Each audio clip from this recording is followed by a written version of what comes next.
Hello, and welcome to Ending Physician Overwhelm.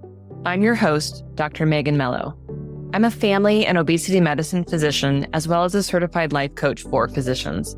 In this podcast, we talk about how the learned habits of people-pleasing, perfectionism, and a lack of boundaries show up in our lives and how they contribute to burnout, exhaustion, and overwhelm. The healthcare system is broken, my friends, but let's not wait for it to be fixed in order to feel better.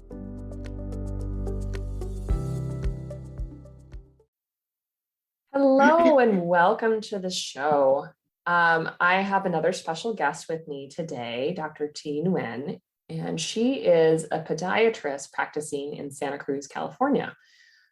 She completed her podiatry training in Michigan, as well as a wound care fellowship in Dallas, and now she is the owner of Pacific Point Podiatry. On the side, of course, because we always have to do something else because we're women like that. She also coaches doctors who are interested in direct care models as a way to reduce stress in their medical practices. Dr. T, welcome to the show. Thank you so much for having me, Dr. Megan. It's so fun to be here, and I have so much to say. So let me know where to start. Good. Well, I'd love to hear a little bit. It sounds like you ran into some difficulty early on in your training during your residency that really led you to make some changes. So I'd love to hear a little bit about that. My residency program was a really interesting experience. So leaving podiatry school, the 4 years of medical education, we started to have hands-on experience in our residency program, which is typically 3 years of surgical training. So I'm working alongside DOs and MDs within this hospital setting. So I was super excited, as any resident should be, as they're starting out. So I had this huge ambition to learn all the things from everybody. I wanted to just soak it all up. So that was my mentality going into residency training. In my first year, there were regular challenges, natural challenges, and just adapting to what a schedule looks like from day to day. As a surgical training program, it looks very different because it's highly dependent on the surgeons you're working with and the specialties you're in. And then sometime by the end of my first year, I started to feel a lot of stress from my program director. And I don't really know exactly what happened. It came to the point where there was just a lot of animosity within the program. It was a young program. I think I was the third set of residents to enter. So there wasn't a lot of reputation in this program. It's pretty new. And so there wasn't a lot of structure involved, meaning there wasn't what I expected to have a structure in, like a weekly meeting, x-ray rounds, reviewing cases, M&Ms, things that are typical in residency, or what I thought was typical. So I started to demand a little bit more out of my experiences. I wanted to have a schedule. I wanted to lead journal clubs. I wanted to have more exposure. So I was really dictating what I wanted in my experience.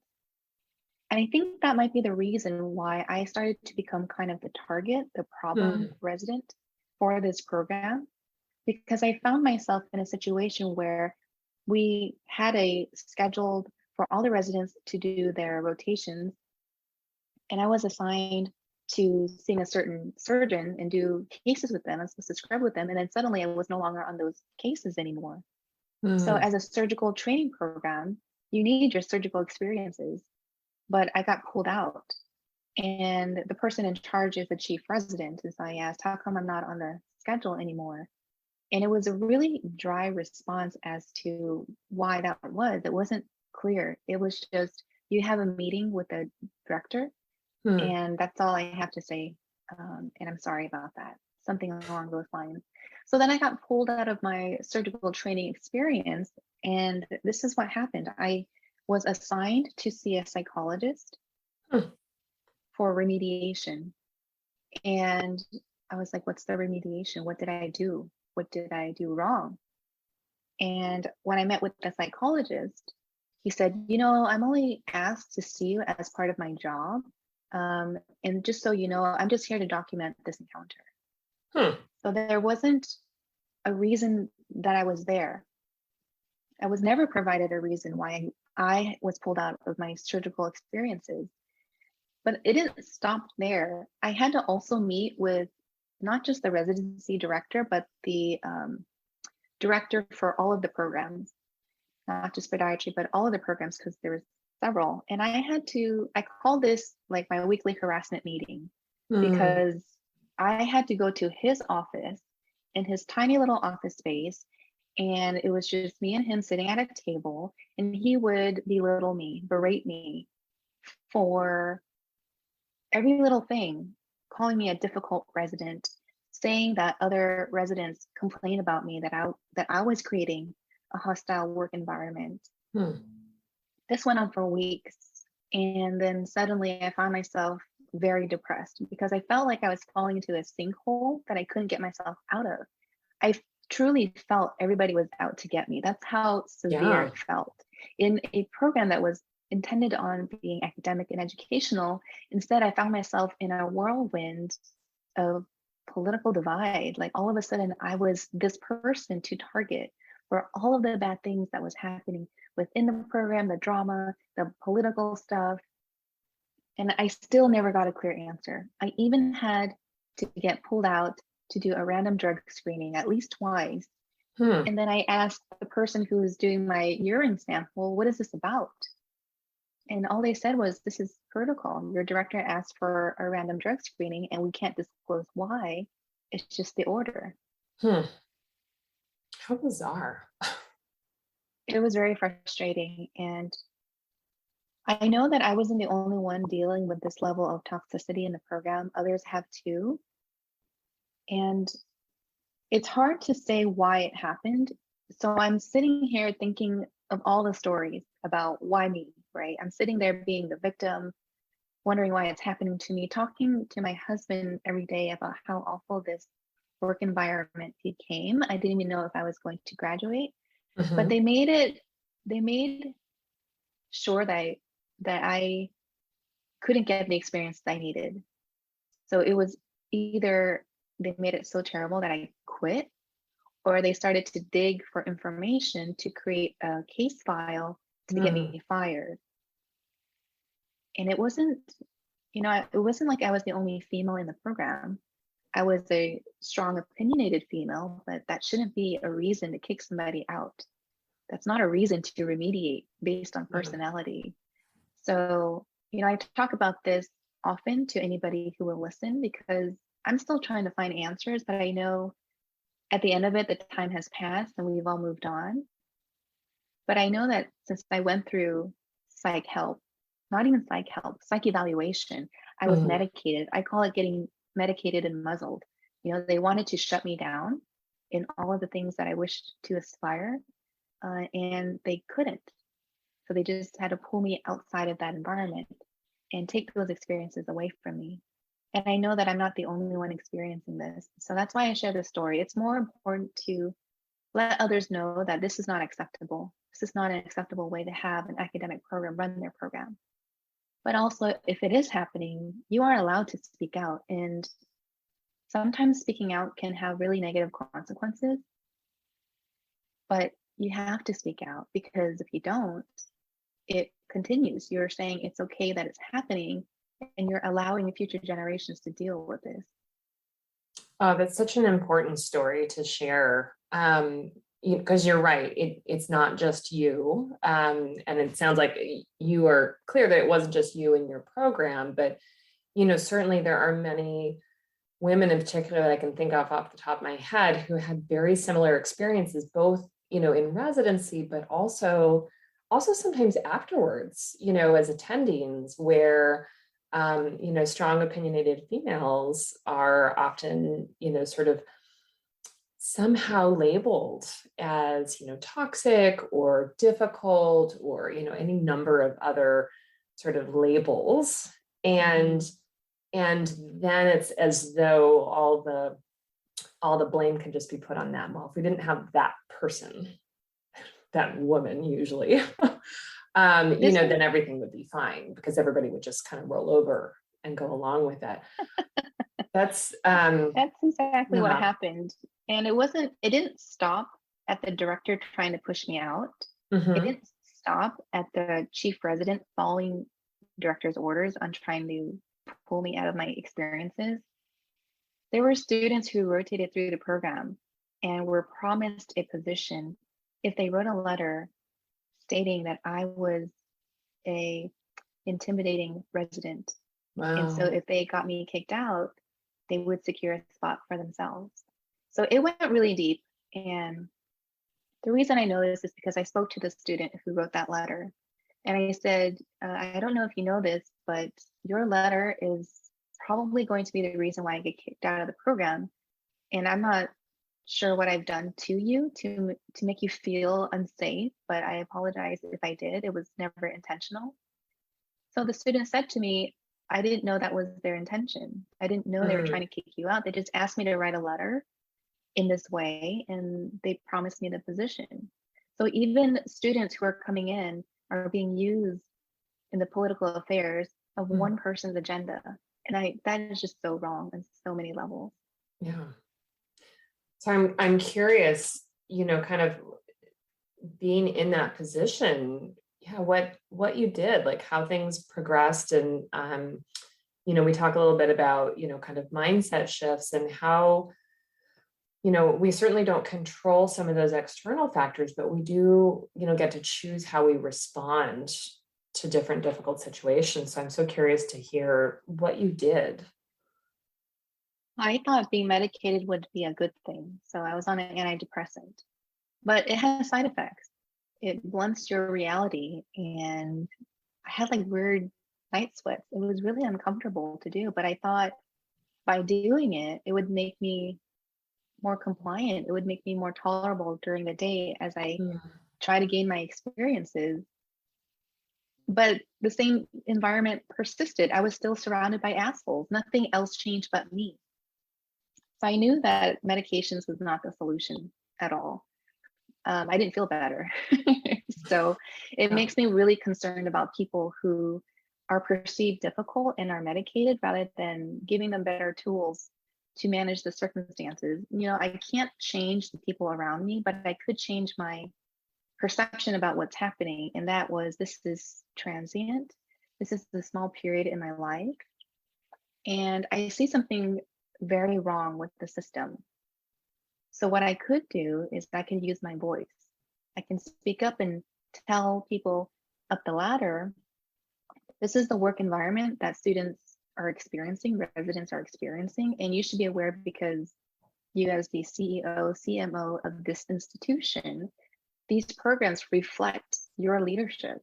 So I wrote a letter to the CMO and I said, these are the experiences that I have. I would love to speak with you one-on-one to share with you what's going on so that you're aware. And I was surprised that when I wrote the letter, I did get a response. I did get to speak to people in higher positions.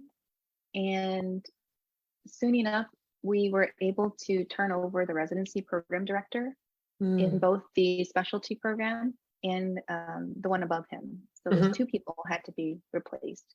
And I think what I learned from that was more than that my voice was important, that somebody was listening, but the fact is assholes leave trails. So it wasn't that they were just an asshole to me.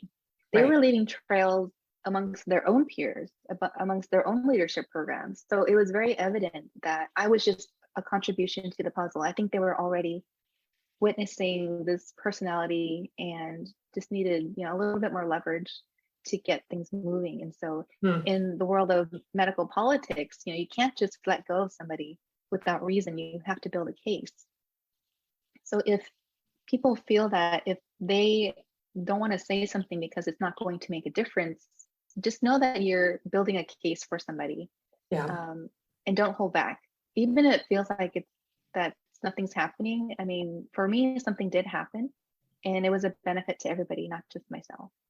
Yeah, I think that's so important because it's easy to fall into defeat, right? And just be looking at it, as you yourself being broken, but rather to say, if this is happening to me, it's happening to others, and it's not okay.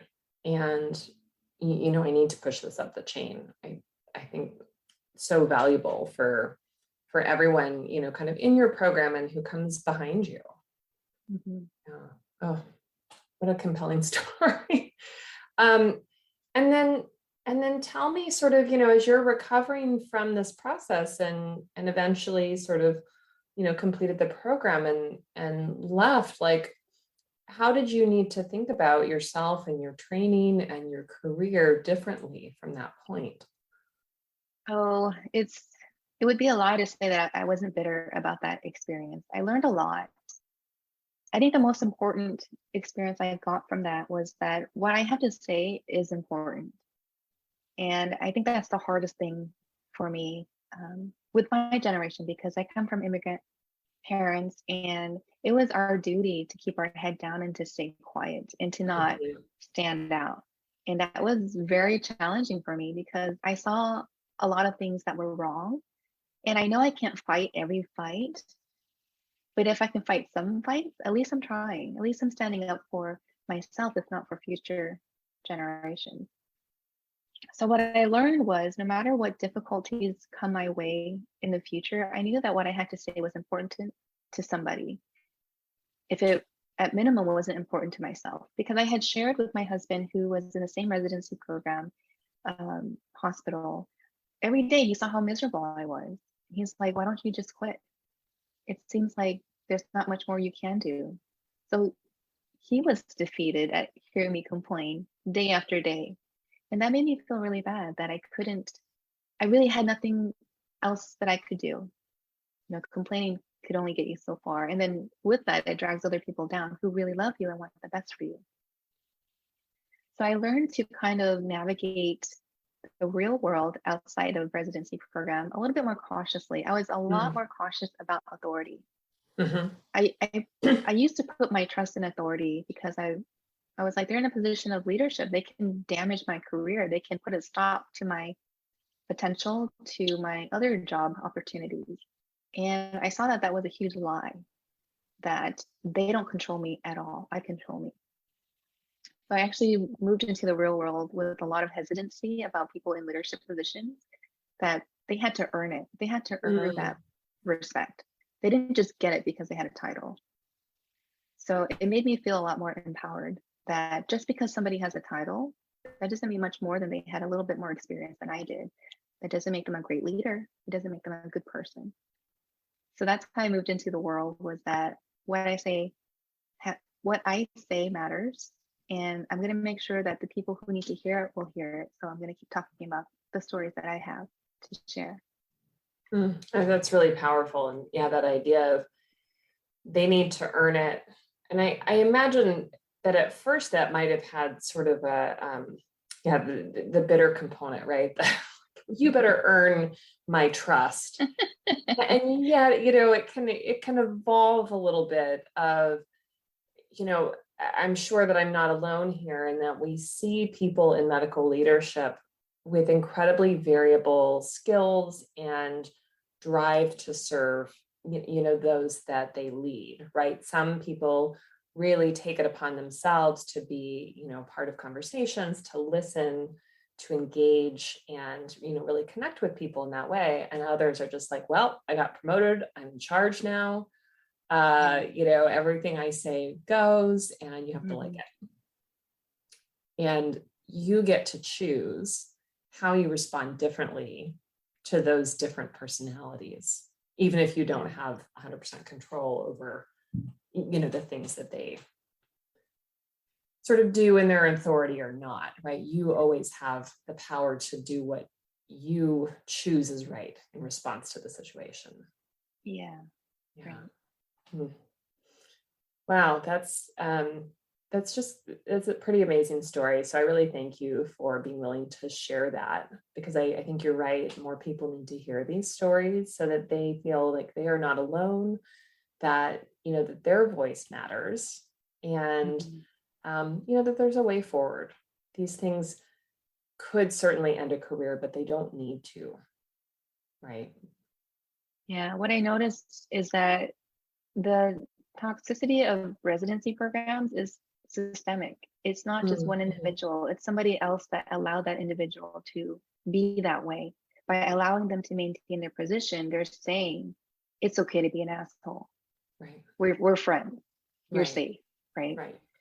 But that's why 2 people had to be removed, because they Yeah. were just inciting each other and making workplace bullying acceptable.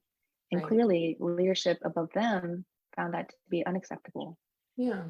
So there And are good probably people didn't out know. there. And they probably didn't know, because everyone has their two-face, they have their professional side as they are with their peers, and then they have their power side where they think they control the situation by threatening a resident with their position by firing them and holding that over our heads. I mean, getting fired after you accrued 6 figures of debt does make you feel very powerless. Absolutely. But that's a perspective, and it's not true. You do have power. You do have power. Yeah. I love that. Yeah, again, I'm just so grateful for you sharing your story, because I think that more people need to hear stories like this, and to know that again, they're not alone, but they're also not truly unsafe, right? Because I imagine that it felt very unsafe being in your position, not as though your life was truly a danger, but certainly your career felt at risk, and that we can overcome that. Yeah, I think the only reason I was able to speak out was because I truly felt I had nothing left to lose. I was willing to lose that position. Whereas other residents I've talked to, I said, would you be willing to speak up? And they said, I don't want to be here that long. I don't want to lose this position. I'm almost done. I'm almost ready to graduate. So they hold on tight and they never look back. Yeah. Yeah. They're just trying to get out with their heads down. We're all trying to survive. Yeah. Yes, absolutely. Well, I'm curious to hear as well, because you had another major transition, sort of leaving behind the insurance world and opening up a direct care podiatry clinic. And, many of my listeners are employed physicians. Some of them certainly likely own their own businesses and sort of navigate those challenges. But if you wouldn't mind sharing your story about sort of making, the big decision to move to a direct care model, and, kind of the good, the bad of your own practice, and making such a powerful decision. Yeah, I started my practice in 2018 as the insurance-based practice because that's what everybody else was doing. And I got onto all of the insurance panel thinking if I was contracted, people would come to see me. And then the finances just didn't make any sense. I was getting paid very little. We get a percentage of what we bill out. And the resources I had to utilize to get that money back was enormous. So I was spending a lot more than I was getting. And, medicine is the only profession that allows a fraction of your invoices to be paid, and everything is written off or in imaginary land. And no other profession does that.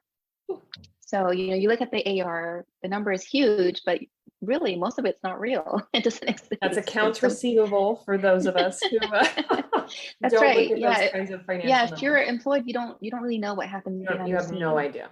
There's money just hanging on the wayside, so you're not getting paid for the service you performed that day. And that was really frustrating.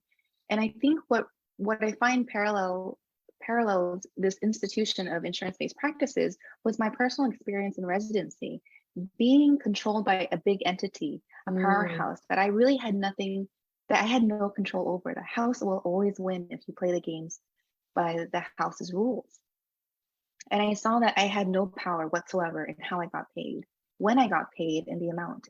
And on top of that, I wasn't giving my best care because I had to constantly use my resources to get permission, prior authorizations, do these time-wasting peer-to-peer calls by somebody who's not my peer. They're a different specialty, or they're retired, or they're even non-clinical. And so there were all these tiny little cuts within the insurance-based system that just didn't make sense in the delivery of patient care.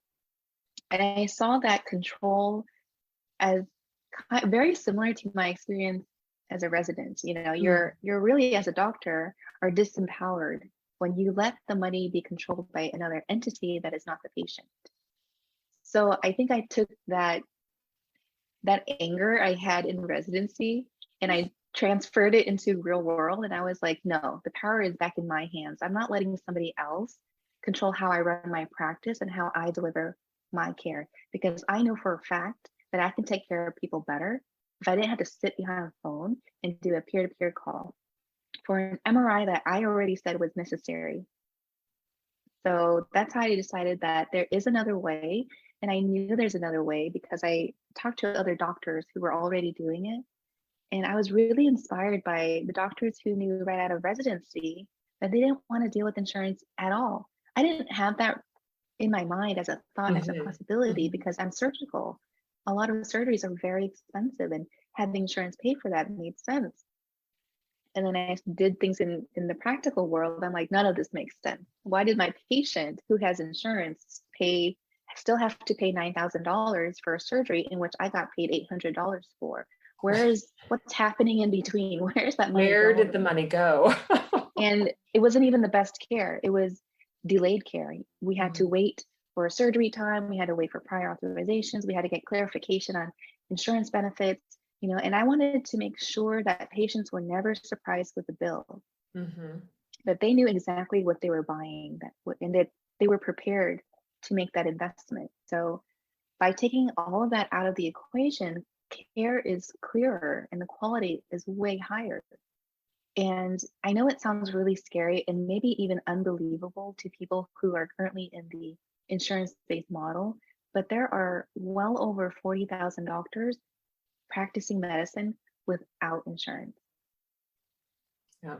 And it's so interesting. I mean, you're right that if you're employed, you often have zero concept of what any of if you put in billing codes, like you have no idea what is actually being paid, what fraction of it actually goes to you. Sometimes you might have some insight into that in different practice styles, like an insurance-based private practice, but so often we just have no idea. And, Mhm. I know for myself, like looking at hospital bills, like when my sons were born, you look at these charges that are thousands and thousands of dollars and, and they're imaginary, right? Like I know Mhm. that my insurance company didn't pay that amount. They paid the hospital some different amount.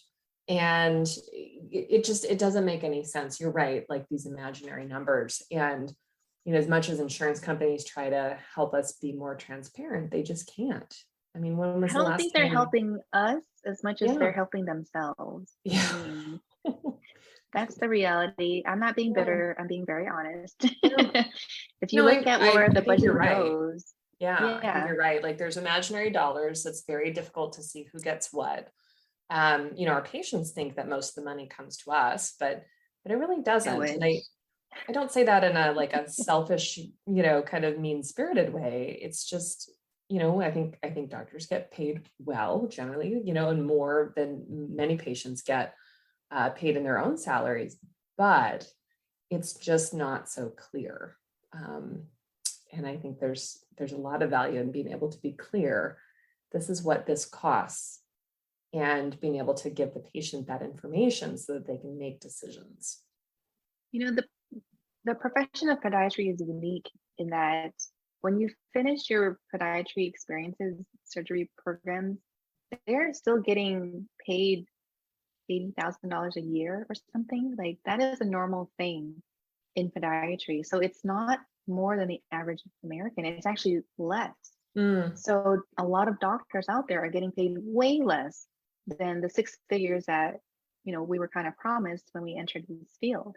mm. And it's kind of ridiculous when you do the math. If you're getting paid $80,000, but your debt is $250,000, then the math is not mathing. Okay, Yeah. so Yeah. it's just not it's not Math is working. not mathing. It's really, I don't want to belittle any other profession, but there are other people who are in medicine who aren't medical doctors, aren't physicians, aren't surgeons, who get paid way more. And I'm not saying it's, fair one way or another, but the reality is doctors aren't really getting paid their full value. And Yeah. it's very frustrating. And you can in no way deliver your best care at that level. Yeah. And often those other professions aren't taking on the same risks that we are in Correct. terms of getting sued or any of Yes. those kinds of liabilities. So it's very true. Well, This has been a really interesting discussion, and I'm sure that there's lots of little nuggets for people to think about. We always wrap up the episodes by, I want you to share with us, for somebody who's out there listening to us talk and they're experiencing symptoms of burnout, they're really struggling, they might be residents, they might be attendings. What do you want them to know that you can share from your own experience about burnout and some of these difficulties that you've come through? What I really want to share about burnout is it might not be you. It's not you not being strong. It's not you that are incapable of dealing with the stress. It's probably the system. It's a system designed to burn out physicians, to burn out the doctors, because the house will always win. And if you look at it in that way, then you realize you actually have choices. So like in my residency program, I was threatened with the loss of my position. But on the flip side, there are a ton of other programs that were looking for residents. So you always have to look at a situation both ways. The bad way is that it feels awful, but what good could come of it? Maybe there will be new opportunities. Maybe there will be better circumstances that will better suit your needs. So don't feel that your burnout is your fault. Oftentimes it's the system's fault. And if we keep playing in the system, then we'll lose. But if we realize there are other choices, then we really get that power back, and then we get to guide our future. Yeah. I think that's very true. And we don't have to wait for the systems to be fixed to reclaim that power, to reclaim that authority in our own ability to make choices and decisions for ourselves. I think that's so important that you mentioned.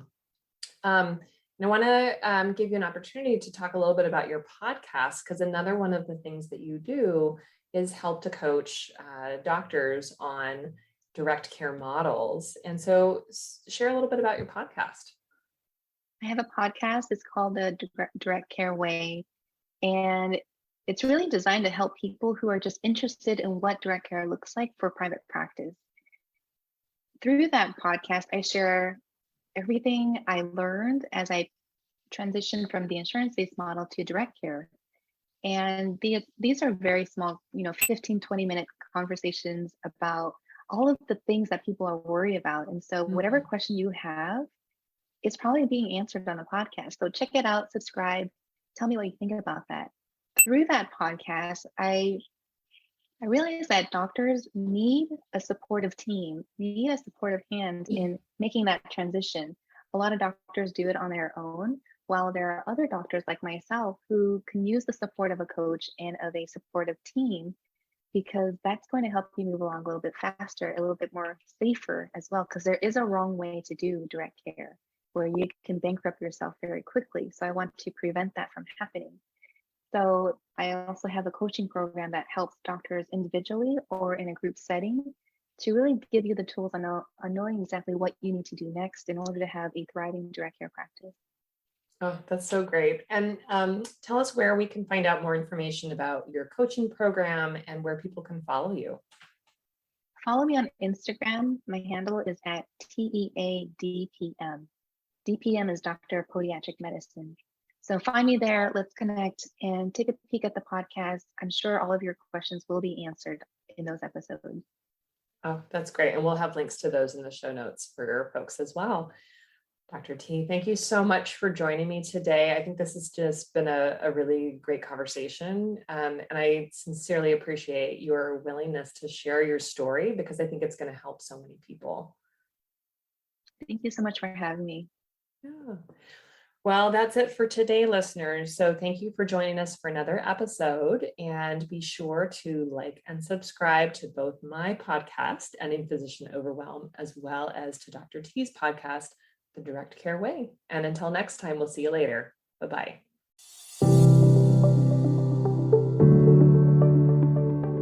Well, that's our show for today. Thank you as always for listening. To learn more about my coaching programs, head to www.healthierforgood.com. And if you love this podcast, please drop us a review on iTunes or support the show by clicking the link in the show notes. Until next time, take care.